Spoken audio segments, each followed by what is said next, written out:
Hola, ¿qué tal? Buenas tardes. En esta tarde yo quisiera compartirte una palabra que vino a mi mente leyendo la escritura y en este caso, bueno, yo creo que ya has escuchado acerca de la historia en el libro de Números, capítulo 13, acerca de la misión de los 12 espías. Me llamó un poco la atención lo que yo estuve leyendo eh, por la situación en la que estamos viviendo en este tiempo. En ese tiempo, Dios nos muestra aquí en su palabra que, bueno, si sabes la historia, y si no quiero recordártela un poquito, cuando, cuando Dios les promete a ellos una tierra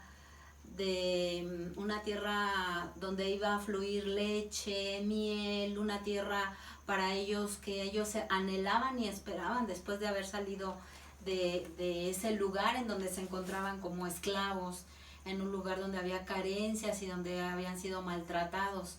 Y Dios tenía una promesa con el pueblo de sacarlos de ahí y de darles una tierra donde era muy fructífera y para ellos algo inimaginable. Entonces vemos que Moisés escoge de cada tribu, escoge un líder y manda a esos 2 espías. Pero ¿qué pasa? Te quiero recordar algo más o menos de lo que yo leí en este capítulo, que la actitud sobre todo de esos espías. Eran 12. Entre ellos figuran 2 que son muy importantes, que es Caleb y Josué. Estos 2 espías llegan a esa tierra y efectivamente era una tierra muy fructífera, donde había mucho alimento, los frutos eran enormes. Ellos vieron una tierra hermosa, pero había algo que también vieron en ella. Había gigantes, para ellos fue algo impactante, algo que ellos decían, ¿cómo es que Dios nos ha prometido esta tierra si está ocupada por este tipo de personas? Entonces, cuando ellos regresaron a dar ese reporte a Moisés, la actitud de 10 de ellos es lo que me llama a mí la atención. Una actitud negativa, que llegan y efectivamente llegaron muy contentos y llevaron frutos. Llevaron uvas, dice la palabra que llevaron fruto para enseñarles lo que había allá. Pero a su vez también llevaban una actitud negativa. Y esos 10 espías transmitieron eso a los demás, a todo el pueblo. Ese temor, ese miedo, ese pánico de poder decir, sí, Dios nos prometió esa tierra, pero hay gigantes, nos van a matar, tenemos miedo. ¿Cómo es posible que Dios nos haya prometido una tierra donde para nosotros va a ser imposible vivir? ¿Por qué? Porque nos van a matar. Y entonces ellos empezaron a influenciar a la gente y a meterles el temor y el miedo. No puede ser posible que Dios nos haya sacado de allá para traernos a morir acá.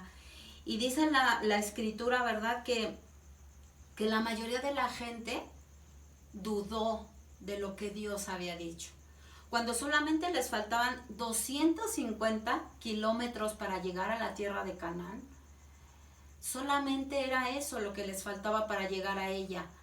Pero eso también ocasionó un enojo en Dios, en que la mayoría del pueblo, que siempre vivió quejándose, que ustedes conocen la historia, que nada les parecía y que todo lo que hacía Moisés y que todo a lo que Dios los llevaba, todo les parecía mal, en este momento también se sintieron desconfiados, temerosos y no creyeron en la provisión y en la promesa que Dios les había dado, en esa confianza que Dios les iba a entregar esa tierra donde iban a vivir y donde iba a fluir leche y miel y donde no les iba a faltar absolutamente nada.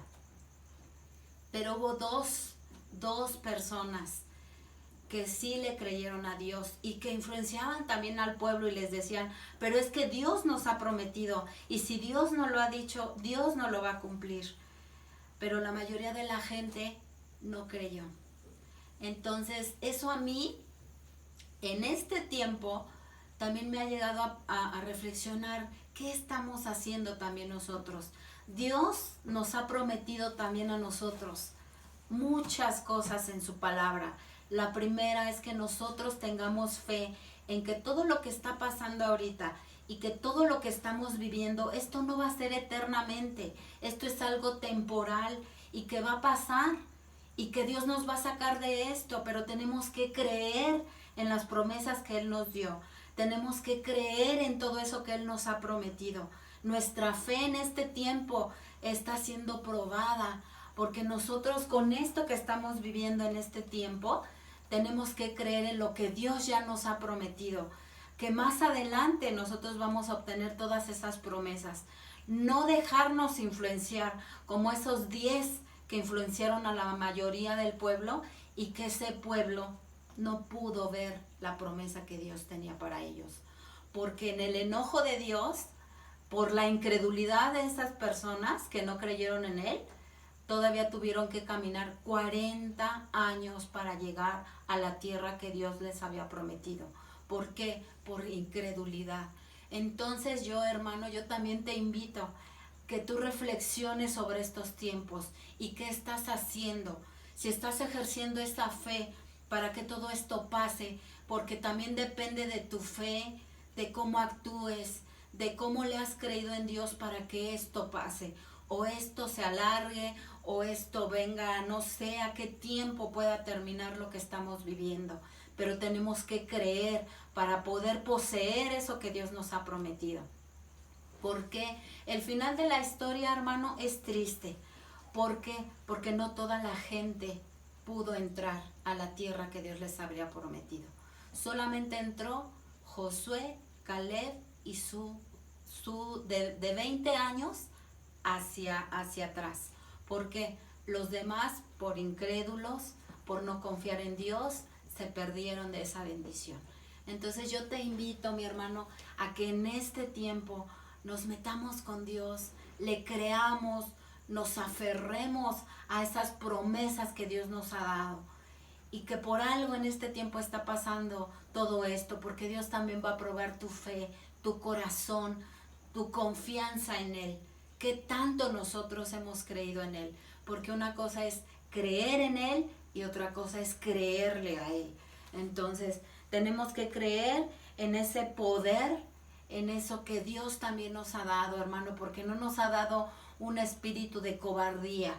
Dios nos ha dado un espíritu de amor, de poder, de dominio propio. No tenemos que ser cobardes, tenemos que tener nuestras precauciones, tenemos que ser responsables ante esta situación, pero tenemos que vivir confiados, hermano, que nada te robe la paz, que nada te preocupe, porque todo está en sus manos. Tu vida, mi vida y la de todos los hijos de Dios está en sus manos.